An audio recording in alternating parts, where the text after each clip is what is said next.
There is a virus far more dangerous than anything that's ever entered your bloodstream. It doesn't make headlines. It doesn't trigger lockdowns.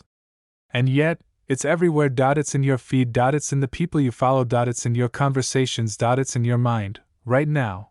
And no, this isn't a metaphor. We are living through a mass outbreak of stupidity. But here's the twist they never told you: this virus didn't spread by accident. It was designed, fed to the weak, and injected directly into the minds of those who were never taught how to think, but only how to obey. Look around you. Everywhere, people are thinking less, feeling more, reacting faster, and questioning nothing. You see it every time someone screams about a headline they never read. You see it in the man scrolling endlessly, comparing his life to people who fake theirs. You see it in the woman who calls herself independent, while chasing validation in every filtered selfie. You see it in yourself, when you let the algorithm dictate your day, when you bite your tongue to avoid conflict, when you distract yourself instead of facing yourself, and if you don't wake up now, you will be consumed by it. Because the truth is brutal. This world isn't suffering from a lack of intelligence. It's drowning in engineered ignorance. Cut to black. Beat of silence. Whispered narration resumes with sharper intensity. Narrator, they want you docile. Entertained. Confused. Because confused people don't fight back. They scroll. They shop. They obey. But you wouldn't be here if something inside you wasn't screaming for more. So let's break the spell. Because to escape this epidemic, you must do something most people will never dare: think like a criminal, but act like a strategist. Narrator, let me show you how they infected you. First, they made you afraid of being the villain. The fastest way to control the strong is to convince them that being strong is wrong. They whispered to you as a child: be nice. Don't defend. Stay quiet. Be liked. And just like that, your power was hijacked.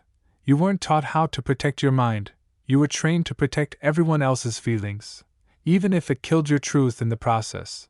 They told you to chase peace, but never told you peace requires boundaries.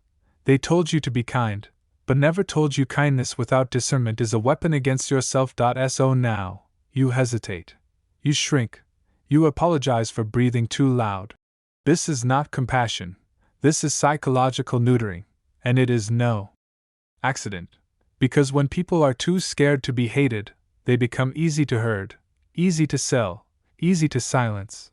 But you weren't born to be digestible. You were born to disrupt. Dark transition. Sounds of static. Screen flickers like a corrupted broadcast. Whispered voice resumes. Narrator, now in 10 seconds, they flooded you with noise to kill your inner voice. In a world where everything is urgent, silence is your enemy. Because in silence, truth speaks. And the system can't afford that. So it floods you. TikToks. News. Trends. Notifications. They call it connection. But it's mental carpet bombing. They want your nervous system fried. Because a nervous system that's overwhelmed stops thinking critically. You're not distracted because you're lazy. You're distracted because someone profits when you're not present. Ask yourself, when was the last time you were alone in a room and didn't reach for your phone? When was the last time your mind was quiet, long enough to hear what your soul was trying to scream? That's how deep this virus goes. It doesn't just infect your habits. It rewires your desires. You think you're making your own choices, but you're just reacting to the programming. And the most dangerous part? You feel normal. Sudden silence. Slow camera push into a single, unblinking eye. Echoing heartbeat sound in background. Narrator, whispered, haunting. They turned your life into a trance. You weren't meant to be a slave to stimulation. You were meant to build, destroy, evolve, with clarity. But you can't do that when your attention is fractured across 37 open tabs and your soul is buried under dopamine hits. This isn't just stupidity. This is a ritual of self-erasure, and you're running out of time. Because the longer you stay infected, the harder it becomes to remember who you were before the world taught you to be numb. But here's the forbidden truth: you can escape. And once you do, once you sever the chains and silence the noise, you don't just survive. You become untouchable. Not because you know more, but because you finally remember what you are: dangerous. Fade in, A slow-motion shot of a massive crowd. People scrolling, laughing, yelling, all eyes hollow. The sound is warped, like static underwater. Narrator calm but surgical. What if I told you this madness didn't begin with social media? That the screens, the slogans, the synthetic dopamine, they're just surface wounds. The real virus is far older. It began the day comfort was crowned king. Because once society decided that discomfort was evil, that struggle was unnecessary. That difficulty meant something was broken. That's when we stopped evolving. We didn't grow smarter. We grew softer. And soft minds are predictable minds. That's what they've built, a civilization of fragile thinkers, terrified of discomfort and obsessed with appearances. You were programmed to fear depth. To avoid confrontation. To crave validation from people who haven't built anything, destroyed anything, or earned anything. And yet, you still care what they think of you. Smash cut to a gladiator in a modern city. Business suit, blood on his knuckles. He stands alone in a crowd, unshaken. Voiceover sharpens. Narrator, there's a reason truth feels like violence in today's world. Because the truth doesn't coddle you. It cuts you. It exposes the rot you were too afraid to smell. It drags you to the mirror and forces you to see the version of yourself you swore you buried. And here's the next forbidden truth.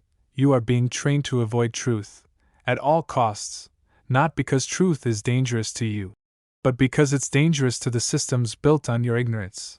Think about it. Why is it easier to confess your addictions online than to say you're ambitious? Why is it more acceptable to complain than to conquer? Because ambition threatens mediocrity. Because clarity threatens manipulation. And you, yes, you, are more powerful than they ever wanted you to realize. So how do you escape? You become what they fear. Visual, smoke swirling. A silhouette steps into it. Eyes glowing. The mentor's voice returns, quieter, colder, lethal. Narrator, first, kill your need to be understood. That need is the chain around your neck, and it is forged by weakness. Every time you explain yourself to someone who isn't even qualified to understand your vision, you surrender ground. Every time you soften your voice just to be accepted by people who fear intensity, you shrink. You were not designed for universal approval. You were built to polarize. When you walk into a room with truth in your spine and silence in your lips, the weak will flee, the confused will hate, and the few who remain will respect. Let that be enough. Because the need to be understood is the death of transformation. The lion doesn't explain why it hunts. The fire doesn't apologize for burning. So why should you? Transition. Flickering footage of influencers laughing, brain scans, trending sounds, back to silence. Then a slow pull-in on a clock ticking rapidly. Narrator, sharper now. Second, break the addiction to urgency. The epidemic thrives in speed. Everything must be now. Success must be overnight. Love must be instant. Growth must be comfortable. This is the weaponization of impatience. Because when you move fast, without thought, you become easy to predict, easy to exploit, easy to sell. They don't care if you win. They just need you to keep chasing. So slow down. Be the still one in a frantic room. Be the strategist who watches 3 moves ahead while everyone else is addicted to the now. Let others drown in reaction. You operate in precision. Time bends for those who master their mind. Visual, a chessboard burning. One final piece left standing, the Black Queen. Camera zooms in. Narrator voice, deeper, final. Narrator, here's a truth you were never meant to hear. Most people will never escape the epidemic, because they don't want to. To escape means you lose your excuses. It means you can't blame your parents. You can't blame your past. You can't blame the system. It means looking in the mirror and saying, I was complicit. And most people are too addicted to the identity they've built around suffering. So they stay. But not you. You're already shedding skin. You're already feeling the ache in your bones. The one that says, this world is too small for me. And that's not ego. That's your ancient self remembering what it was before it was tamed. So let it rise.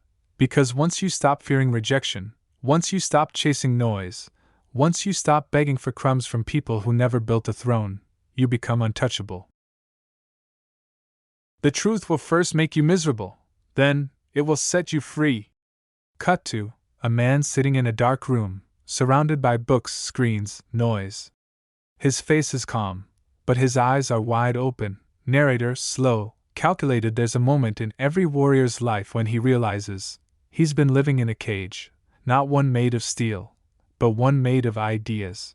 Infections disguised as beliefs. And when he sees the bars clearly for the first time, something snaps. This is your moment. You've seen the programming. You've tasted the silence behind the noise. Now it's time to burn the old identity. Because here's the truth: there's nothing wrong with your intelligence. It was buried beneath imitation. They told you what success should look like. They told you what a good person should be. They told you what to wear, how to speak, what to chase. And you swallowed it, because you were taught to trust everyone but yourself. But now, you're beginning to remember. Visual. A person walks into a crowd and slowly begins turning invisible. No one notices. Then a beat. They turn around. Their eyes light with fire. The crowd freezes. Narrator, sharper now. Here's the third weapon of control: emotional dependency. Most people aren't addicted to pleasure. They're addicted to approval. You've been conditioned to ask for permission before owning your truth. To smile when you want to scream. To celebrate the lives of others while quietly hating your own. That's how they keep you small, by teaching you that your value is external. But what if you stop performing? What if you let the silence speak louder than your apologies? What if, starting today, you let go of the need to be seen and became dangerous in the dark?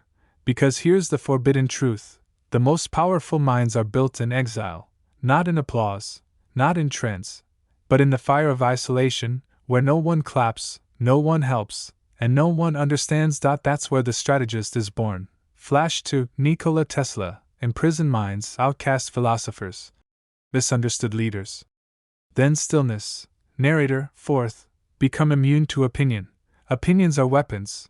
Every unfiltered thought people spit at you is laced with their own fears, regrets, and projections. But if you absorb them, they become yours. Someone tells you, you'll never make it. You're too much. You're dreaming too big. And instead of rejecting it like poison, you sip it, and it infects your self-image. Now you're doubting yourself with thoughts that weren't even yours. That's how they break you without ever laying a hand on you.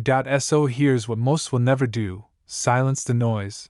Permanently. Stop explaining yourself. Stop defending your dream. Stop inviting people into your temple who only came to spit on the floor. Let them talk. Let them laugh. Let them misunderstand you. While you build in silence, while you master in shadows, while you prepare in the cold. Because when the fire returns, they'll no longer recognize you. Scenes shift, flames rise. A shadow steps through the fire. The voice turns lethal, inspiring, intimate. Narrator, commanding. Now you are not built to be liked. You were built to be respected. You were built to dominate your space. You were built to see what others cannot. And most of all, you were built to lead yourself through hell with no map, no applause, and no backup. That's the essence of escape. Not just leaving the herd, but never needing it again. Flashback visuals. A child getting mocked for being too intense. A teen being told to just be normal. A young man shrinking himself to fit in. Then, a shattering sound. Glass breaks. Narrator, quiet, soul-piercing. They shamed your intensity, mocked your solitude, called your focus obsession, your silence arrogance. But the truth is, they were afraid. Afraid of someone who didn't need the system to feel whole. Afraid of someone who didn't fall in line. Afraid of someone who dared to see through the lie. You were never broken. You were just surrounded by people addicted to their own mediocrity. And now that you've seen it, you can never go back. Final visuals: person standing on rooftop. Eyes closed. Wind howling. Then, sudden stillness. Eye opens. It's not fear anymore. It's fire. Narrator, power surging in voice. Because once you awaken the strategist, once you dismantle the need to explain, apologize, or wait, you become the one they can't read, the one they can't cancel, the one they can't be. And no longer prey. And no longer a product. And no longer infected. You are now the virus that breaks the system. And from this point forward, the epidemic ends with you. You want to know why you still feel trapped, even after all the insight, all the awareness, all the fire, because the final prison is the one inside you, not the media, not the system, not even other people. It's the identity you built to survive that now keeps you from rising. The obedient version of you, the likable version, the one who never asked for too much, who stayed small just to be safe. You weren't born stupid. You were just too intelligent to risk being abandoned. So you adapted. And now, that version of you has to die. Visual, a mask being placed gently on fire. A child's eyes in the flames. Grown. Hardened. A different gaze now. Battle-tested. Narrator firm, rising with power, because if you want to escape the epidemic for good, you must do what almost no one has the courage to do: bury your false self. Kill the voice in your head that still seeks permission, that still wants to be saved, that still whispers, "Maybe I'm not ready yet." You're not meant to be ready. You're meant to move before you feel prepared. To walk through the fire while your knees still shake. That's what mastery demands. Not perfection, but ruthlessness. With your own illusions. Because nothing is more lethal to a strategist than sentimentality for his past self. Scene shifts, war drums. Ancient battlefield dissolving into a modern world. Office buildings. Relationships. Mirror. Echoing question. Narrator, intense. Do you still want to be liked? Do you still want to be understood by people who barely understand themselves? Do you still want to fit in with a culture built on numbing the mind and feeding the ego? Because here's what they'll never tell you. Once you escape, you don't get to go back. You'll speak differently, move differently, breathe differently. Your silence will feel offensive. Your clarity will feel like violence. Your standards will burn bridges, and those bridges will reveal who was never meant to walk beside you. But that's the price of awakening. And most simply aren't willing to pay it. Camera slowly pans over abandoned places. Schools. Churches. Empty shopping malls. Then a voice sharpens like a blade. Narrator, cold, razor sharp. The mass outbreak isn't just about stupidity. It's about willing blindness. It's about people who could wake up, but choose sedation. Who could speak truth, but choose applause. They are not victims. They are addicts. Addicted to comfort. Addicted to fitting in. Addicted to the lie. And here's where the line is drawn. You either rise, or you rot. There is no neutral ground. Visual shift, a chessboard. The final move. Black king falls. White queen remains. Then silence. Narrator, calm now, but absolute. But if you choose to rise, you don't just escape. You inherit a different kind of life. Not louder, not trendier, not more visible, but undeniable. You walk into rooms and shift the temperature, not by shouting, but by radiating clarity. You don't seek validation, you are the validation. You don't chase trends. You move so far ahead that the trends die trying to catch up to you. This is what happens when you escape the epidemic. You don't become a rebel. You become the exception. Final sequence, you, the viewer, walking through the crowd.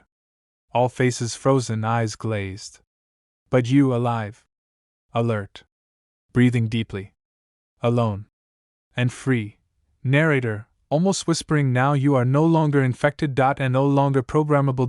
And no longer prey. You've become a strategist. One who moves in silence, thinks in layers, and walks through this mad world untouched by the fog of foolishness. You don't need their approval. You see the matrix, and you're holding the unplug. Slow fade to black. One final image, a mirror.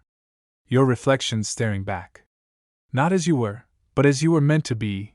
Narrator, final words. So now, tell me, are you ready to stay awake? Or will you go back to sleep? Because once you've seen the system, you are either the one who rewrites it, or just another name in its file.